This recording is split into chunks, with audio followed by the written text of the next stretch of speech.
오늘은 이 창세기 15장 1절로 11절 말씀으로 믿음을 세우는 언약, 사람을 살리는 언약이라는 제목의 하나님의 말씀을 듣겠습니다. 하나님께서 세상 가운데 살아가던 아브라함을 부르셨습니다. 약속을 주셨습니다. 땅을 주고 민족을 이루게 하여서 새로운 하나님 나라를 세우게 하셨습니다. 이 나라 자손들은 하나님의 복을 누리고 또 모든 민족에게 복이 될 것입니다. 세상 속에서 살던 한 사람 아브람이 이 위대한 일에 믿음의 조상으로 부르심을 받았습니다. 아브람은 믿음으로 반응합니다. 순종으로 반응합니다. 지금도 하나님의 복을 받아 누리고 하나님의 약속을 우리가 이루기 위해서 우리에게 요구되는 것이 바로 이 믿음이고 순종입니다. 하나님께서는 지금도 여러분 한 사람 한 사람을 위대하게 쓰시려고 부르셨습니다. 여러분이 하나님을 믿고 순종하는 것이 작은 일이 아닙니다. 사람의 눈으로 보면은 아주 작고 사소한 것처럼 보일지 모릅니다. 나 한 사람이 믿는 게 무엇이 그리 대단한 일이냐 싶을지 모릅니다. 하지만 여러분의 그 믿음과 순종을 통해서 지금도 하나님께서는 하나님의 나라를 이 땅에 이루어가고 계십니다. 이 사실을 믿으시기 바랍니다. 아브라함의 고민은 현실적인 데 있었습니다. 아이가 없으니까 양자를 드리고 첩을 들여가지고 대를 이으려고 했습니다. 또 하나님께서 주신 땅에서 먹고 살기가 힘드니까 약속의 땅을 떠나서 다른 곳으로 갔습니다. 만약에 여기서 아브라함이 한번 삐끗해서 넘어졌다면, 사라가 아니라 다른 데서 아이를 얻어서 후사를 이었다면, 만약에 애굽이나 소돔으로 가서 거기서 눌러 앉아서 정착했다면 아마 지금의 아브라함은 없을 것이고 이스라엘도 없었을 겁니다. 물론 하나님께서 그렇게 되도록 내버려 두지는 않으셨겠지요. 여러분이 오늘 가지고 있는 그 구체적인 삶의 고민 가운데에서 현실적인 이익을 버리고 말씀을 따라서 믿음으로 순종하는 것이 지금 당장은 아무것도 아닌 것처럼 보일지 모릅니다. 하지만 하나님께서는 여러분의 그 믿음, 여러분의 그 순종을 사용하셔서 하나님 나라의 큰 일을 이루어 가십니다. 믿음의 가정과 교회를 세우시고 또 온 세상에 복의 근원이 되도록 하십니다. 이 사실을 바라보면서 계속해서 믿음의 길, 순종의 길을 걸어가시기 바랍니다. 하지만 사람이 항상 믿음이 좋을 수만은 없습니다. 의심이 들기도 하고 여러 불안과 두려움 때문에 흔들리기도 합니다. 이럴 때에 하나님께서는 우리와 언약을 맺으셔서 우리의 믿음을 붙들어 주시고 굳게 세우십니다. 오늘 말씀을 통해서 그 아브라함의 언약에 담긴 하나님의 사랑을 깨달으시기 바랍니다. 그 아브라함과 언약을 맺으신 동일하신 하나님께서 오늘도 예수 그리스도 안에서 여러분과 언약을 맺으시고 그래서 우리의 믿음을 세우시고 끝까지 우리와 함께 하신다는 사실을 깨달으시길 바랍니다. 믿음으로 그리스도와 함께 이 인생길을 나아가는 큰 은혜 누리시길 바랍니다. 언약에 대해서 우리가 첫 번째로 알아야 할 것은 하나님께서는 믿음이 흔들리는 자와 언약을 맺으신다 하는 것입니다. 오늘 본문의 직전에 14장에서 아브람은 조카 롯을 구하기 위해서 그돌라오멜 연합군과 전투를 벌입니다. 318명의 정예 군대를 이끌고 전투에서 승리하고 조카를 구해옵니다. 전리품들도 챙겼는데 그것들은 전부 소돔 왕에게 그대로 돌려주어서 자기가 돈 때문에 지금 전쟁을 벌인 게 아니라는 것을 드러냅니다. 돌아오는 길에 살렘 왕 멜기세덱을 만나서 하나님께 11조도 드리고 하나님께 복을 받았습니다. 여기까지 하면 아주 좋은 일 같습니다. 갈레아 지방에서 온 이방 세력, 그 아브라함 가문이 몇 년 사이에 큰 세력을 이루어서 이곳에 완전히 정착을 해서 그 당시에 여러 그 왕국들과 어깨를 나란히 하고 싸워서 승리하기도 하고 또 지역의 왕에게 인정을 받기도 했습니다. 하지만 아브람 자신은 걱정이 조금씩 자랐습니다. 언제 적들이 다시 쳐들어와서 공격당할지 모릅니다. 지난번에는 그 자기 전쟁에서 승리를 거두고 자기네 부대로 후퇴하는 그 적들을 싸워서 소수의 병력으로 큰 승리를 거두었습니다. 하지만 이제 그 적군이 제대로 준비를 해서 전면적으로 쳐들어오면은 과연 이번에도 승리를 거둘지 장담할 수가 없습니다. 많은 불안이 있습니다. 그래서 스스로 열심히 세력을 모아서 잘 방비하려고 하는 생각도 들었을 겁니다. 조급한 마음이 들었을 겁니다. 여기 오늘 본문의 1절에 하나님께서 아브라함아 두려워하지 말아라. 내가 너의 방패가 되어주겠다 하고 위로해 주신 것에는 이런 배경이 깔려 있습니다. 아브라함에게는 또 다른 두려움도 있었습니다. 하나님께서 많은 자손을 약속을 해주셨는데 그때만 해도 곧 조만간 사라에게 아이가 생겨서 후사를 이을 줄로 생각했을 겁니다. 그런데 몇 년이 지나도 아이가 안 생기니까 점점 불안해져 옵니다. 아이를 갖기 위해서 참 마음을 졸인 가정은 다 알 겁니다. 한 달씩 지날 때마다 얼마나 애가 타는지 모릅니다. 그래서 이 아브라함은 생각도 못해서 이 다메섹 사람 엘리에셀, 자기네 집에서 일하던 그 사람을, 믿을 만한 사람을 자기의 상속자, 양자로 들여서 가문을 계승할 생각까지 했습니다. 얼마나 많은 밤을 번민으로 지새우다가 내린 결정이었겠습니까? 이렇게 아브라함의 믿음이 약해질 때, 흔들릴 때 하나님께서 아브라함에게 다시 찾아오십니다. 약속을 다시 한번 말씀해 주십니다. 밤하늘의 별과 같이 자손이 많을 것이다. 아브라함은 하나님의 말씀을 듣고 다시금 믿음이 생깁니다. 하나님께서 그의 믿음을 의로 여겨주셨습니다. 여기서 여겨주셨다 하는 말이 중요합니다. 믿는 행위 자체가 의로운 게 아닙니다. 하나님께서 그렇게 여겨주시고 의롭게 봐주신 겁니다. 아브라함에게 믿음을 주신 것도, 그를 의롭다고 하신 것도 전부 하나님의 은혜에서 나왔습니다. 하지만 아브라함은 아직까지 그 믿음이 확실하지가 않습니다. 한 번 더 묻습니다. 하나님의 약속을 무엇으로 확신합니까? 증거를 주십시오. 약속의 증거로 하나님께서 주시는 것이 바로 언약입니다. 언약은 두 당사자가 아주 특별한 관계, 사랑의 헌신 관계를 맺기로 약속하는 것입니다. 결혼이 대표적인 언약입니다. 언약에는 증표가 있습니다.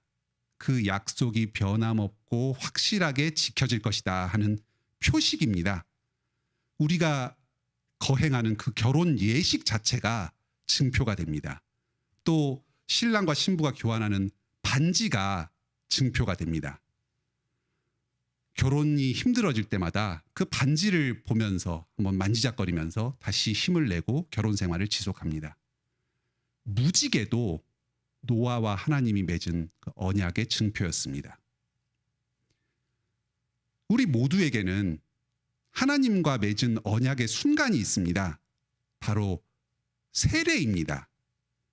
유아 세례를 받은 분들은 기억을 못하실 수 있지만 그 세례를 받았다는 사실 자체는 분명합니다. 우리를 하나님의 친백성으로 아들, 딸로 삼아주신 특별한 언약의 순간입니다. 여러분이 왜 세례를 받으셨을까요? 유아 세례 받았으면 부모님께서 믿으셨으니까, 성인이 돼서 세례 받았으면 내가 믿음을 고백했으니까, 그렇게 생각하실지 모릅니다. 하지만 여러분의 믿음이 좋아서 또 부모님의 믿음이 좋아서 세례를 받은 게 아닙니다. 하나님 앞에서 내세울 것이 있고 하나님께 드릴 만한 것이 있어서 우리를 아들, 딸로 삼아주신 것이 아닙니다. 하나님께서 여러분을 아들, 딸로 삼아서 이제 좀 효도 좀 받아보자, 이제 덕 좀 누리자 하고 그렇게 해주신 것이 아닙니다. 오히려 반대입니다.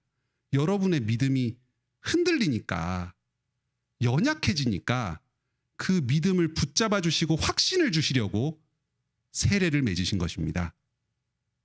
여러분이 혼자서 바로 서지 못하니까 하나님께서 세례의 언약 관계를 맺으셔서 여러분을 붙들어 주시고 세워 주시는 것입니다.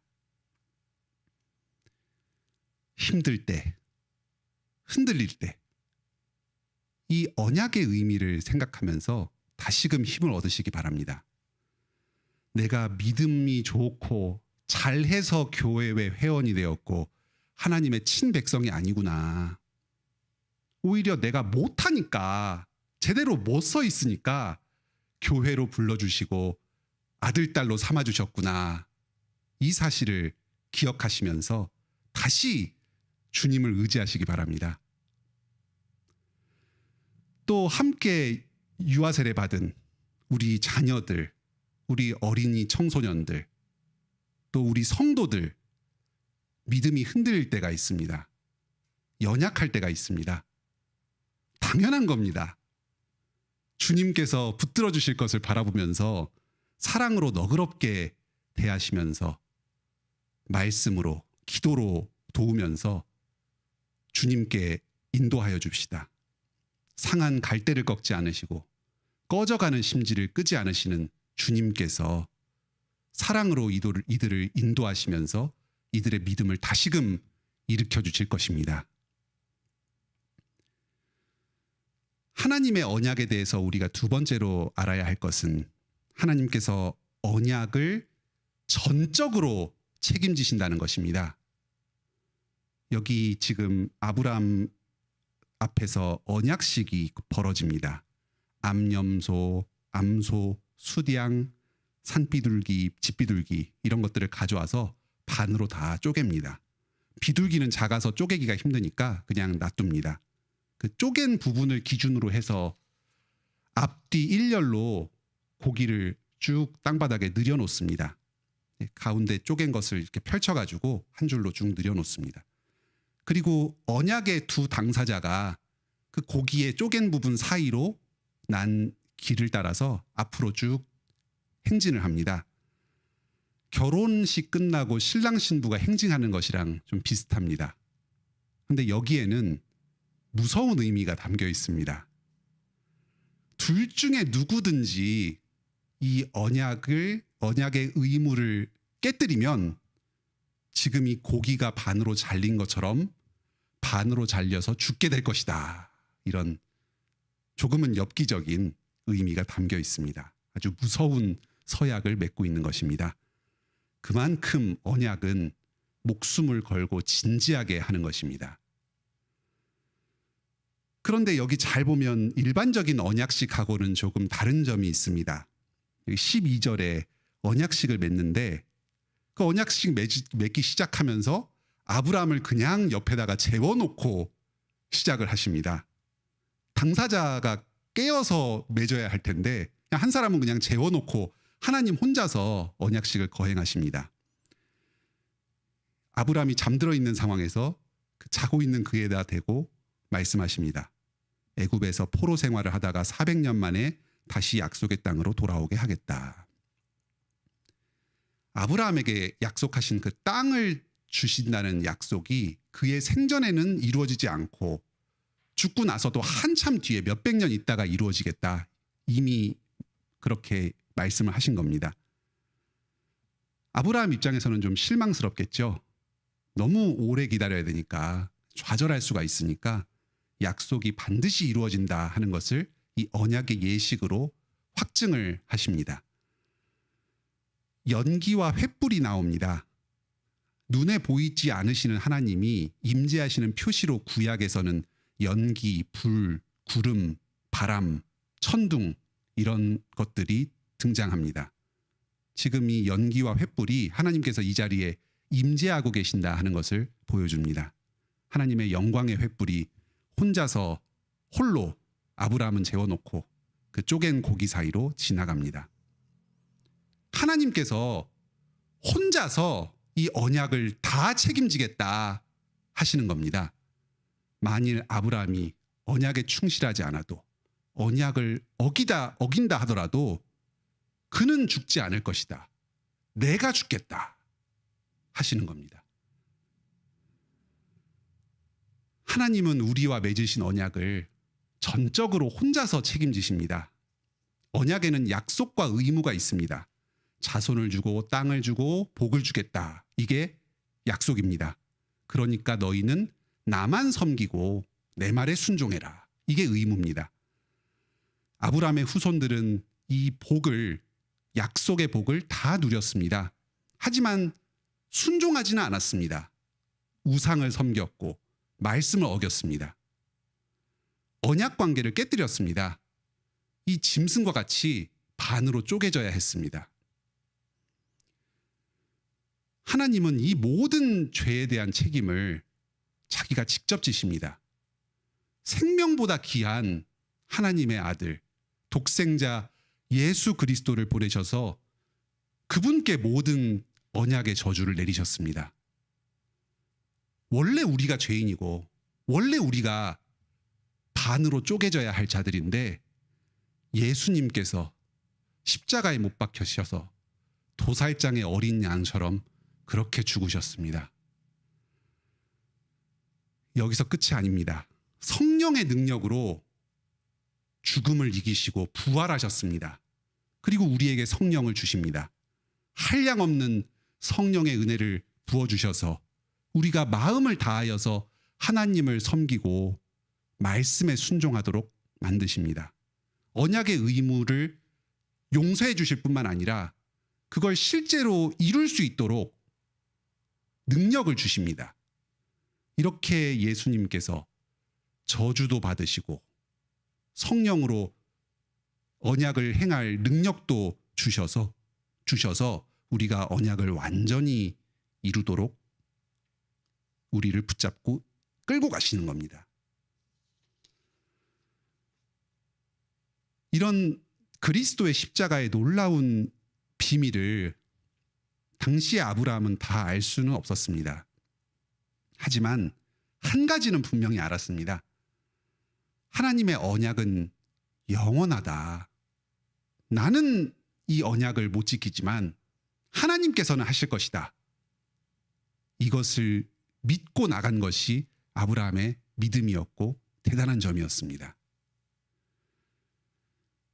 죄인된 우리와 언약을 맺으시고 모든 좋은 것은 우리에게 다 주시고 모든 저주는 대신 감당하신 그 예수 그리스도의 은혜를 감사 찬양합니다. 내가 무엇이기에 나에게 이런 사랑을 베푸십니까? 그리스도의 은혜에 기쁨과 감격이 넘치고 그 사랑에 감격하여서 순종으로 화답하는 여러분 되시길 바랍니다. 성령 충만한 삶을 통해서 사랑에 감화되어서 말씀을 다 순종하는 것, 이것이 바로 언약 백성의 삶입니다. 이런 삶을 사시는 여러분이 되시길 바랍니다. 하나님께서 우리와 맺으신 언약은 믿음이 좋은 자에게만 주어지는 것이 아닙니다. 믿음 약한 자의 믿음을 세우는 언약입니다. 죄인을 용서하고 죽을 자를 살리는 언약입니다. 우리는 예수 그리스도를 믿고 이 언약으로 들어가서 생명의 복, 믿음이 굳세지는 복을 누립니다. 갈라디아서 3장은 증거합니다. 모든 믿는 자는 아브라함의 언약에 참여하여 아브라함과 함께 복을 받습니다. 이 땅에서 교회를 받고 또 장차 천국을 기업으로 받을 것입니다. 말씀과 성도들의 흥황과 왕성을 보게 될 것입니다. 풍성한 복을 누리고 이 세상에 복을 나누는 사람이 될 것입니다. 우리에게는 아브라함보다 더 좋은 언약이 있습니다. 그리스도의 십자가로 맺은 새 언약입니다. 이 잔은 내 피로 세우는 새 언약이니 곧 너희를 위하여 붓는 것이다. 예수님께서 십자가에서 피 흘리심으로 우리 죄를 용서해 주셨습니다. 또 성령님을 보내셔서 마음으로 주님의 말씀에 순종하면서 복을 누리며 살도록 하셨습니다. 믿음이 흔들리는 우리들, 성찬에 참여할 때마다 이 그리스도의 언약 기억하면서 믿음으로 나아가시길 바랍니다. 함께 성찬에 참여하는 가족들, 우리 성도들, 또 유아 세례를 받은 장차 성찬에 참여할 우리 자녀들, 부족한 점이 있습니다. 하지만 당연한 겁니다. 그 부족함이 있기 때문에, 흔들리기 때문에 언약 백성으로 삼아주신 겁니다. 주님께서 그들의 믿음도 다시금 세우시고 일으켜 주실 것입니다. 사랑으로 용납하면서 기다려 줍시다. 하나님께서 일하십니다. 하나님은 강하십니다. 하나님이 책임지십니다. 우리 모든 언약 백성들이 다 같이 예수 그리스도와 한 상에서 다시 먹을 그날까지 주님의 언약을 의지하며 믿음으로 이 인생길을 계속해서 걸어가시는 우리 모든 성도님들 다 되시길 바랍니다.